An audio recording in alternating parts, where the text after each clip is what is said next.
I didn't fight my sister for the house. That's usually the part people expect me to be ashamed of when I tell this story. They hear inheritance, they hear sister, they hear house, and they assume there was some screaming match in a lawyer's office, some dramatic scene where I slammed my hand on a polished table and demanded what was mine. But that's not what happened. When my mother died, I was too tired to fight, too hollowed out to perform grief in front of people who had only shown up for the inventory of her life. And my sister Vanessa knew that. She knew exactly what kind of exhaustion grief creates when you've been the one doing the real work long before the funeral flowers arrive. So when she took the house, I let her. I remember the exact expression on her face, too. It wasn't gratitude. It wasn't even relief. It was that small, tight smile she'd had since childhood whenever she thought she'd won something without having to say out loud that she'd been competing in the first place. Her chin tipped up just slightly, her eyes flicking toward the attorney like she was already rehearsing how she'd tell the story later. Vanessa had always been good at making selfishness sound like practicality. "It just makes sense," she said that day, smoothing the sleeve of her cream coat as if we were discussing furniture placement and not our mother's entire estate. "I have the family now. I'll actually use it. Paige doesn't even want to stay in this town." That was true, at least partly. I didn't want to stay in that town. It held too many versions of me I'd spent years trying to outgrow. The little girl who learned early that love in our family was often handed out according to convenience. The teenager who stayed home to help with bills while Vanessa floated between phases and passions and always somehow landed back in our mother's good graces. The adult daughter who came every time my mother called, even when I knew she wasn't calling because she missed me. She was calling because something needed doing. I'm Paige, by the way. I was 34 when this happened, old enough to know better than to expect fairness from people who had trained you your whole life to survive on scraps.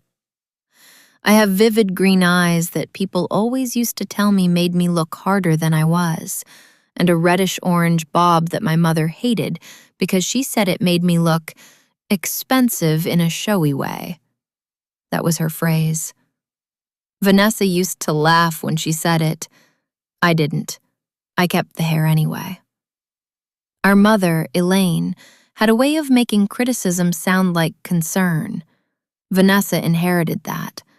I inherited the ability to hear the blade under the silk. The house was a big white colonial on Hawthorne Lane, the kind of place people in town always described with a little envy in their voices, even when they pretended not to. It had a wraparound porch, old magnolia trees, creaking hardwood floors, and the sort of formal living room nobody actually lived in. From the street, it looked like stability itself. Inside, it was where I learned how uneven love could feel under one roof. Vanessa was 3 years older than me, and blonde in the soft, harmless-looking way that made people assume she was warmer than she actually was. She was the kind of girl adults adored because she knew how to perform sweetness on cue. She remembered birthdays when it mattered socially. She hugged people with both arms when there was an audience. She cried prettily. Meanwhile, I was always too direct, too blunt, too visibly aware of things nobody wanted acknowledged. When we were kids, if Vanessa forgot to do a chore, my mother would sigh and say, "She's just scattered, that's all." If I forgot one, it became evidence of some flaw in my character. "You know better, Paige." I heard that phrase so often it practically became my middle name. You know better. You're stronger. You're the dependable one. Funny how in families like mine, the reliable child gets praised in a tone that really means, "Good, now keep carrying what nobody else wants to." My father died when I was 16. Heart attack. Sudden, brutal. One day he was in the garage cursing at a lawnmower that wouldn't start, and 2 days later, my mother was standing at the kitchen counter, gripping the edge so hard her knuckles went white, while casseroles arrived from women she barely liked. My father wasn't perfect. He worked too much, he avoided conflict, and he had a habit of leaving whatever emotional storm was happening in the house to the women in it. But he saw me in a way my mother never fully did. He'd sit at the edge of my bed sometimes when I couldn't sleep and say, "Don't let this place define you, kid." I didn't understand at 16 how badly I would need those words later. After he died, our whole family shifted into a shape that somehow revolved even more around Vanessa's feelings. She was in college by then, changing majors for the second time, calling home in tears whenever life got complicated. My mother worried about Vanessa constantly. Rent, tuition, breakups, ambition, insecurity, all of it became a family emergency. I was still in high school, still trying to figure out how to get through calculus and grief at the same time, but I was local, functional, available. So I became useful instead of fragile. There's a difference, and in some families, it decides everything. I drove my mother to appointments. I picked up groceries. I learned how to balance the checkbook because my father had handled it before he died. The first time I stayed up until 1 in the morning sorting medical bills with my chemistry textbook open beside me, my mother came into the dining room in her robe, looked at the stacks of paper, and kissed the top of my head. "I don't know what I'd do without you," she said. That should have felt like love. Instead, it felt like a job offer I had never applied for. Vanessa came home on holidays with expensive stories and cheap apologies. She'd breeze through the front door with shopping bags on her arms and kiss our mother on the cheek and say, "God, this house smells exactly the same." Like nostalgia was something she had the right to claim without contributing to its upkeep. She and my mother would pour wine and talk in the kitchen while I cleared plates or made coffee or took the trash out because someone had to keep the machine running, while they admired the machine for existing. If I looked irritated, I was accused of being moody. If Vanessa disappeared for an entire weekend with friends while visiting home, she was young. When I was 22, I got accepted into a graduate program in Chicago. I still remember the email. I was sitting in my car outside the pharmacy after picking up my mother's prescriptions, and I just stared at my phone while my heart climbed into my throat. It felt like a door opening. I could see a life that belonged to me, one with winter trains and tiny apartments and no history embedded in the walls. That night, I told my mother over dinner, and she went silent in that deliberate way she had when she was preparing to be disappointed in you with maximum effect. Vanessa was there too, home for the weekend because she'd broken up with some man she swore she was going to marry.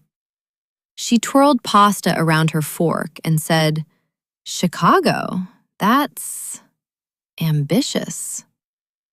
I can still hear the way she said ambitious, as if she meant unrealistic.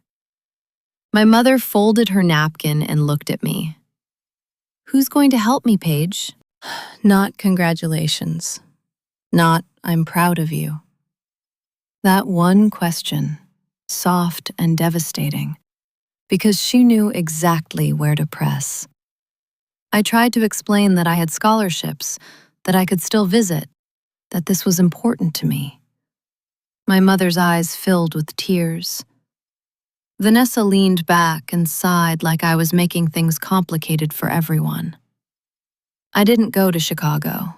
That's the version I told people anyway. The fuller truth is I let guilt talk me out of it, and then I resented them both for years because admitting my own participation in that decision hurt too much. Life kept narrowing after that in quiet ways. Vanessa married a man named Grant who sold medical equipment and had the bland confidence of someone who'd never once mistaken charm for substance because he had never needed to. They moved 2 states away, then moved back when the marriage started cracking. My mother was thrilled. "Family should stay close," she said, as if family had ever meant mutual responsibility and not just proximity to her needs.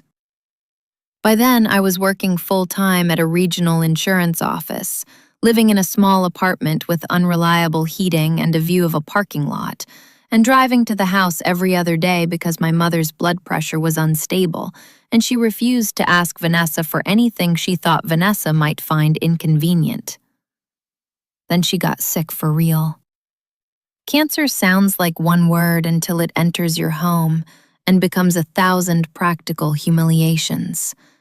Pill organizers, insurance calls, soup she can't keep down, sheets in the wash at 3 in the morning, sitting in waiting rooms that smell like hand sanitizer and old coffee while pretending not to notice how the healthy people avoid looking directly at the sick ones. Vanessa came around more then, but in bursts. She'd arrive with flowers, cry in all the visible places, insist on being in the room when doctors spoke, and then disappear before the hard parts started. She was brilliant at curating her concern. I was there the day my mother lost her temper because I folded the hospital socks into the wrong drawer. She stared at me from her bed, pale and furious and not fully herself, and said, "If I have to explain every little thing, I may as well do it all myself." Something in me almost laughed, not because it was funny, but because the absurdity of it all became too sharp to carry. There I was, 33 years old, spending my Friday night organizing medication charts for the woman who had built my whole life around the assumption that I would absorb her every need, and somehow even then I was still failing a standard that kept moving. I remember gripping the dresser so tightly the wood pressed into my palm and saying, very quietly, "Okay." Later that night she cried and apologized and said she was scared. And she was scared. That was true too. Illness strips people down to the rawest parts of themselves, but it doesn't magically make them kinder. I sat on the edge of her bed and held her hand while she trembled, and I hated that I loved her. People like clean emotions because they're easier to narrate. I didn't have clean emotions. I had a mother who wounded me and still knew exactly how to reach for comfort in my direction. Vanessa and I started fighting openly during those months. Not dramatic screaming at first. Worse, the tight, poison-polite kind of fighting sisters who know each other's histories do best. "You didn't tell me she had that scan moved up," Vanessa said once in the kitchen while my mother slept upstairs. "I found out yesterday." "You could have called." "I was at work, then I was here." "Well, some of us have responsibilities too, Paige." I remember turning so slowly I could feel the anger rise up my spine like heat. "Do you hear yourself when you say things like that?" Her mouth flattened. "You always do this. You act like you're the only one who cares because you're physically here more." "No," I said. "I act like I'm physically here more because I'm physically here more." She hated accuracy when it embarrassed her.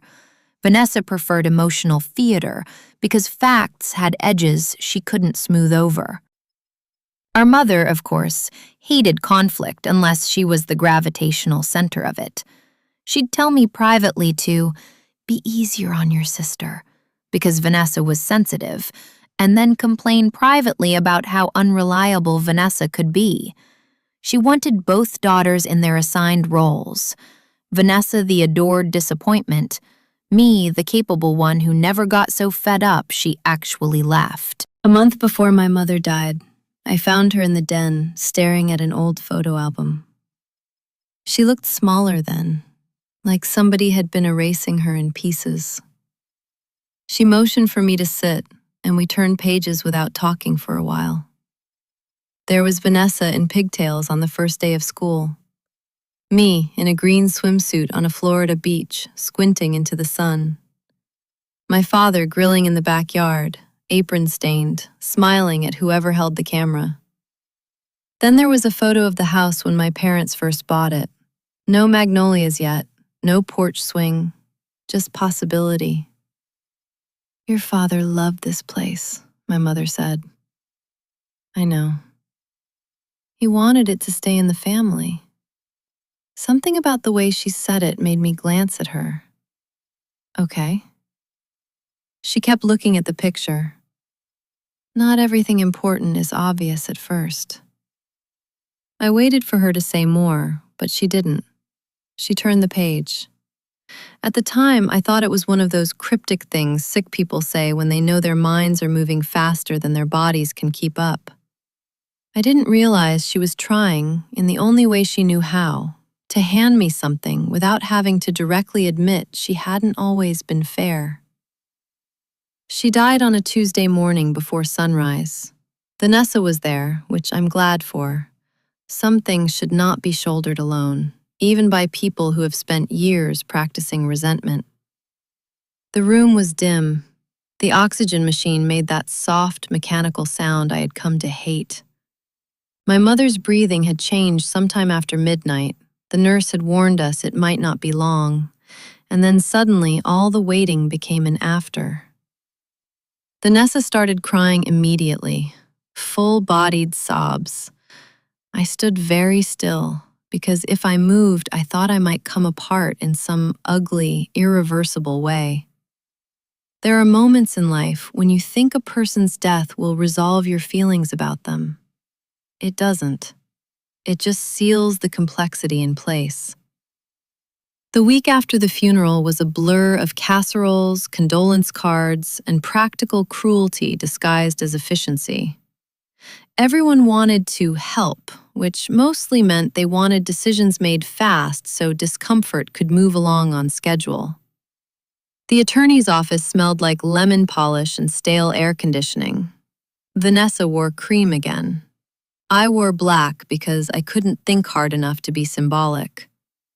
The will was straightforward in the most insulting way possible. Some money split between us, jewelry itemized, personal belongings left to be distributed as agreed upon by my daughters. And the house, the big, bright, revered house, left to Vanessa. She pressed her lips together in a solemn expression that would have looked gracious to anyone who didn't know her. Then she reached over and touched my hand. Paige, I know this is hard. I looked at her fingers on mine and thought, you really do believe performance counts as innocence. The attorney mentioned that our mother had left me a smaller account she'd opened years earlier, one Vanessa didn't seem to know about. Vanessa's eyes flicked up at that. Not enough to accuse, just enough to calculate. I said I was fine. I said the house made sense. I said I didn't want to drag anything out. The attorney looked mildly surprised. Vanessa looked victorious. Outside, in the parking lot, she hugged me. You know Mom wanted me to have it because I have kids, she said softly near my ear. It's not personal. That was the problem with Vanessa. She always confused justification with truth. Something can be understandable and still be personal. Something can make sense on paper and still reveal exactly what someone thought you deserved. I went back to my apartment and sat on the floor with my back against the couch and stared at nothing for a long time. My best friend Mara came over that night with Thai food and didn't try to make me talk until I did. Mara had known me since I was 24, since the version of me who still apologized every time she needed something. She took one look at my face and said, "You let her have it." Yes.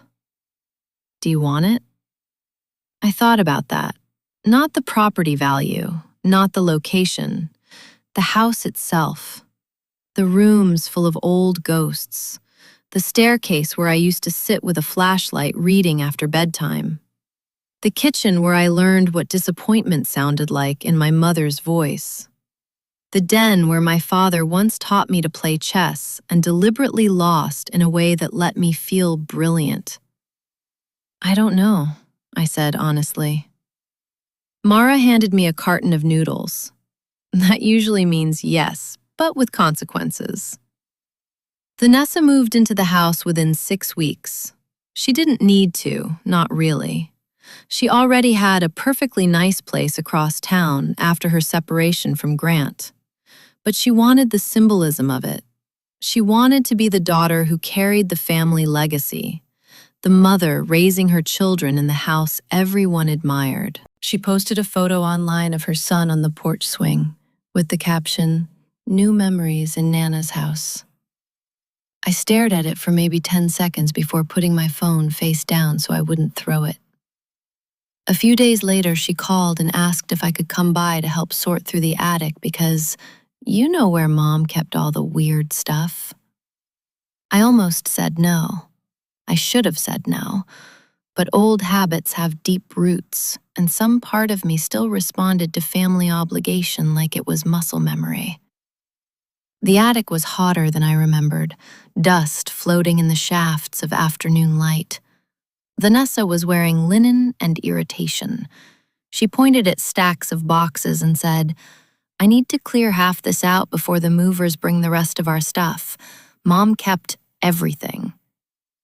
I climbed the narrow steps and immediately felt the strange disorientation that comes with entering a preserved version of your own life.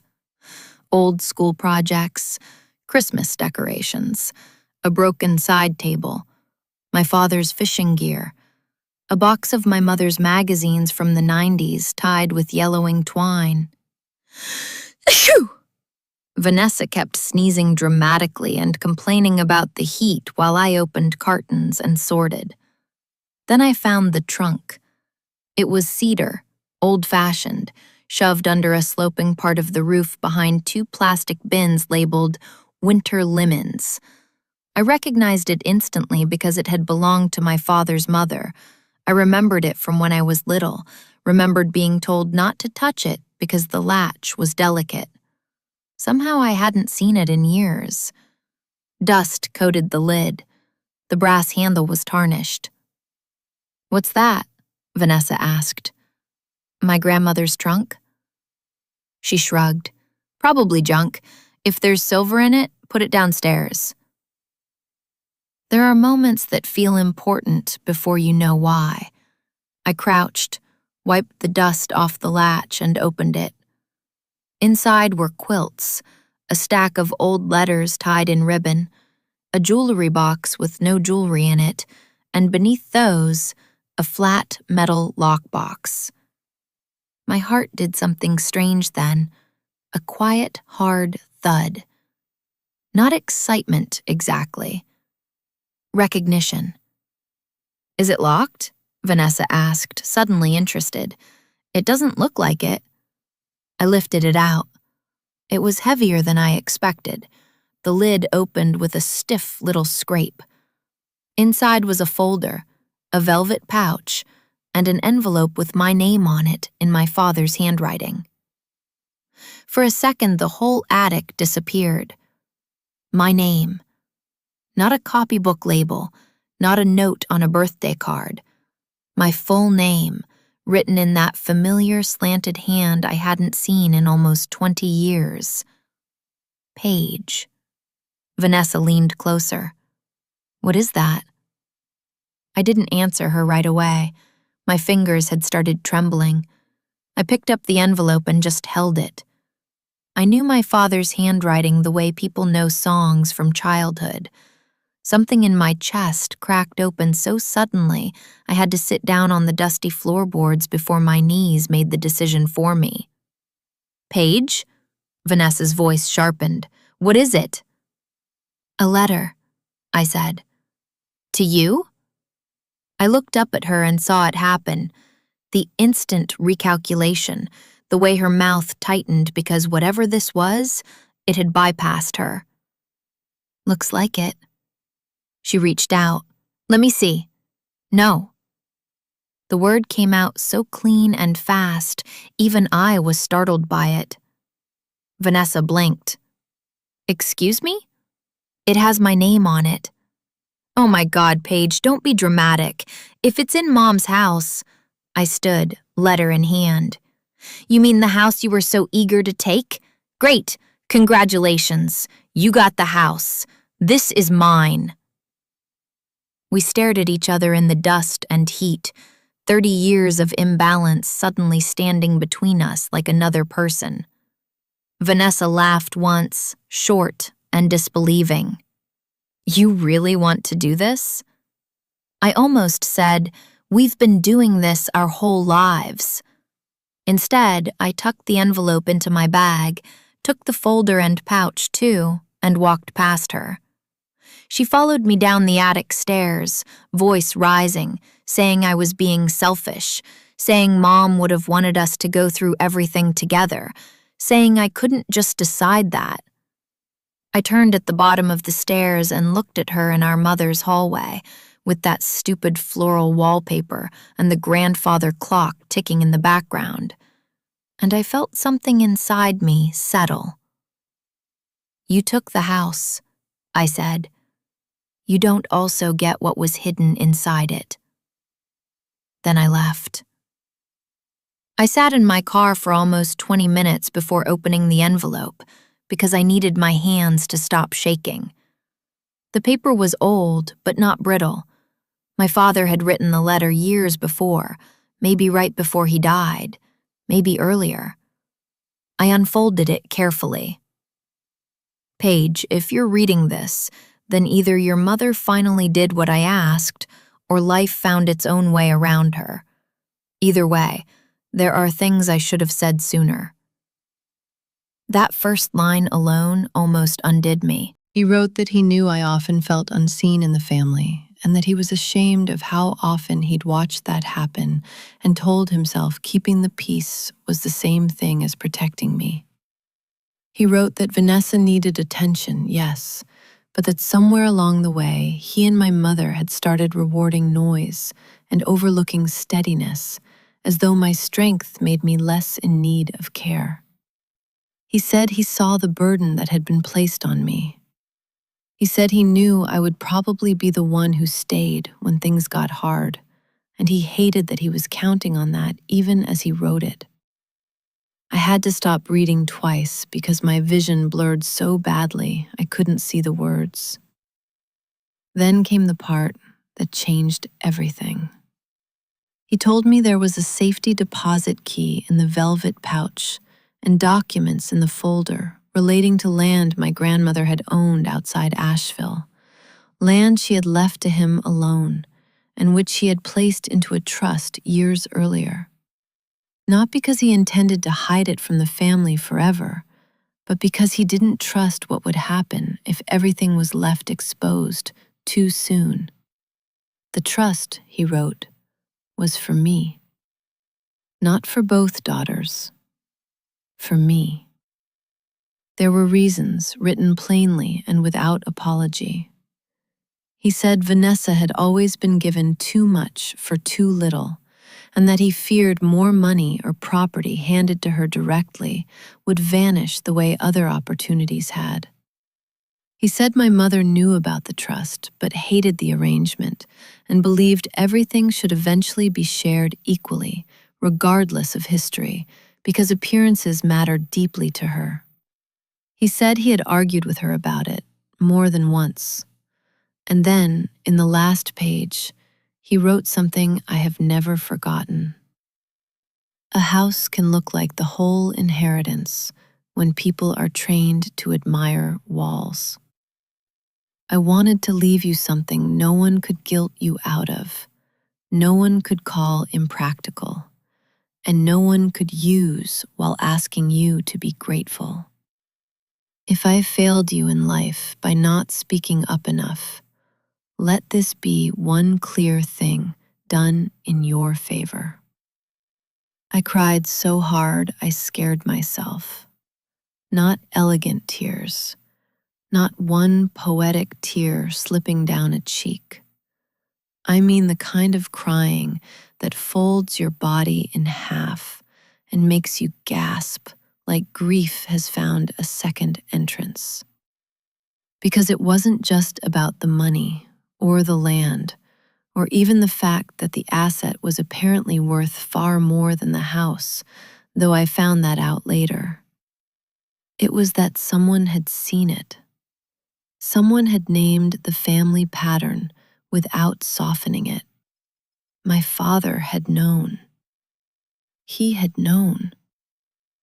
Mara came over that night, and I handed her the letter without speaking because I didn't trust my voice. She read it, eyes moving faster as she went, then set it down and looked at me with this expression that was half fury on my behalf and half relief. "You were never crazy," she said. That sentence landed almost as deeply as the letter itself. The next week, I met with the attorney named in the folder, an older man in Asheville who had retired but still handled a few old family matters. He verified everything. The trust existed. The land had been sold to a developer years earlier, under terms that had appreciated significantly. It had been invested carefully. My father had structured it so that I became sole beneficiary at 35, or earlier upon proof of his death and the presentation of the documents and key. My mother, it turned out, had never completed the process of telling me. Whether that was avoidance, resentment, or simply the chaos of illness, I'll never know. But she had kept the papers, hidden but kept. Vanessa found out because of course she did. Families like mine have an almost supernatural system for detecting when the invisible child has finally been handed something undeniable. She called first, angry in that wounded way selfish people get when the universe refuses to keep centering them. "You met with a lawyer without telling me?" "Yes." "So there really was money?" There really was something Dad left for me. Her silence on the other end was sharp enough to hear. Then, "For you, wow, that's him." I leaned against my kitchen counter and closed my eyes. "Maybe you didn't know him as well as you think." "That's unfair." "No," I said. "Unfair is watching me take care of everyone for years and still acting shocked that someone noticed." She switched tactics because Vanessa always did. Suddenly, she was tearful. She said Mom would have wanted us united. She said Dad must have made those decisions under stress. She said maybe legally it was mine, but morally, family assets should be shared. Morally. I almost laughed. "Did morality come up when you told the Hodes?" I asked. "That was different." Of course, of course." She asked how much it was worth. I told her that wasn't her business. She started crying for real then, or at least convincingly enough that years earlier I might have folded. She said she had kids, she had bills, Grant had been unreliable with support, life had been hard. And I believed parts of that. Life probably had been hard. But hardship doesn't erase pattern. Pain doesn't convert entitlement into justice. A few days later, she came to my apartment unannounced. She stood in the hallway in oversized sunglasses like a woman arriving for a negotiation she planned to frame later as a plea for peace. I didn't invite her in at first. She looked thinner, angrier, less polished. For a second, I saw not my rival, but my sister, the girl who used to climb into my bed during thunderstorms because she hated lightning but wouldn't admit it in daylight. Family would be easier if memory didn't interfere. "Can we not do this in the hallway?" she asked. I let her in. She sat on my couch and took off the sunglasses and went straight into it. "I'm not saying it should all be shared equally. I'm just saying there should be a conversation." There is a conversation. We're having it, and my answer is no. She stared at me. You've changed. That made me smile, small and humorless. No, I think I've actually just stopped volunteering to be the easiest person in the room. She looked around my apartment then, at the thrifted bookshelf, the chipped mug on the coffee table, the narrow windows. You're seriously going to keep all that money while I'm trying to hold together a house and 2 kids? I met her eyes. You already have a house. You know what I mean. I do. That's the problem. What followed wasn't cinematic. No one threw a glass, no one screamed. It was uglier than that because it was ordinary. A lifetime of assumptions rubbing against a new boundary until sparks finally showed. Vanessa said I was cruel. She said Dad had manipulated things because I played victim. She said Mom knew I'd be difficult, which was why she'd given Vanessa the house. I let her talk until she ran out of polished arguments and started sounding like herself. Then I said the thing I had been carrying for years. You were loved for needing. I was valued for enduring. Those are not the same thing. She just stared at me. And I'm done confusing endurance with love. She left after that, furious and red-eyed, and we didn't speak for 3 months. During those months, I sold nothing and bought almost nothing. That surprises people too. They expect a revenge story to turn flashy at the point where power shifts, but my life didn't become glamorous overnight. It became quiet. That was better. I paid off my debts. I moved to Asheville, not because of the land, not exactly, but because for the first time in my life, I could choose a place without first calculating who might need me to stay. I rented a small, bright house with a screened porch and planted herbs I kept accidentally overwatering. I left my office job and took time figuring out what I wanted instead of what I could manage. That period felt less like triumph and more like rehabilitation. It turns out when you spend decades being the reasonable one, freedom can feel suspicious at first. I took the letter with me everywhere the first few weeks, folded in a leather sleeve in my bag like proof. Some nights I read it again before bed, not because I needed the facts, but because I needed the witness. Someone had seen me. Someone had known. Eventually, Vanessa called. Not to apologize, not really. More like to test whether the bridge was still there. Her son had a school project about family trees and wanted old photos. Could I send copies? The old me would have rushed to help and pretended that meant healing was happening. The newer me said yes, but on my own timeline. That sounds small. It wasn't. Months later, she came to visit. We met for coffee in Asheville because neutral ground mattered. She looked tired in a way I understood better now. Less glossy, less certain. We talked awkwardly at first about her kids, the drive, the weather. Then she stirred her coffee for too long and said, without looking up, "Mom used to tell me you were stronger than both of us." I waited.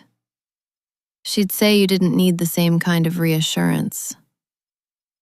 Vanessa swallowed. I think maybe I believed that because it made things easier. That wasn't an apology either, but it was closer to truth than she had ever gotten. I nodded. I know. She looked up then, eyes shining. I did always think you'd be okay no matter what. There's a dangerous tenderness in hearing the logic behind your own neglect, because part of you wants to accept it as affection, but being assumed invincible is a lonely kind of inheritance. I wasn't, I said. A lot of the time, I wasn't. She cried then, quietly, wiping at her face in a way that made her look suddenly young. I didn't move to comfort her. That was new too. We are not close now, in the glossy, performative sisterhood way people like to celebrate online.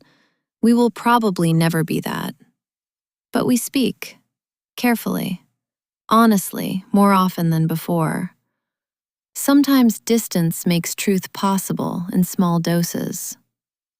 As for the house, Vanessa still has it. Last I heard, one of the magnolia trees had to be removed after a storm split it down the middle. The porch swing was replaced. Children ran in those halls. New memories, just like she wanted. I don't begrudge that anymore. The house was never really what I needed. What was inside it was. That letter did more than give me access to money. It rearranged the story I had been telling myself about my life. I had spent years thinking my role in the family proved something about my worth. That maybe I really was just the practical daughter, the one people leaned on because that was all she was built for. But the letter reminded me that being overlooked and being unworthy are not the same thing, not even close. Sometimes closure doesn't come from punishing the people who hurt you. Sometimes it comes from finally refusing to narrate yourself through their limitations. My sister took the house because she thought the house was the prize. My mother preserved appearances because she thought fairness was whatever looked tidy from the outside. But my father, flawed and late and imperfect as he was, left me the one thing that changed my life. A truth no one else got to interpret for me. So no, I didn't fight my sister for the house. I let her carry the keys, the title, the image of herself as the rightful daughter standing on the porch. I let her have the rooms and the wallpaper and the inherited performance of family continuity. Because hidden in the attic, under dust and years and silence, was the one thing she never thought to look for. Proof. Proof that I had been seen. Proof that I had been chosen. Proof that the story told about me in that house had never been the whole story at all. And once I held that in my hands, I stopped needing anyone in that family to finally admit what I deserved.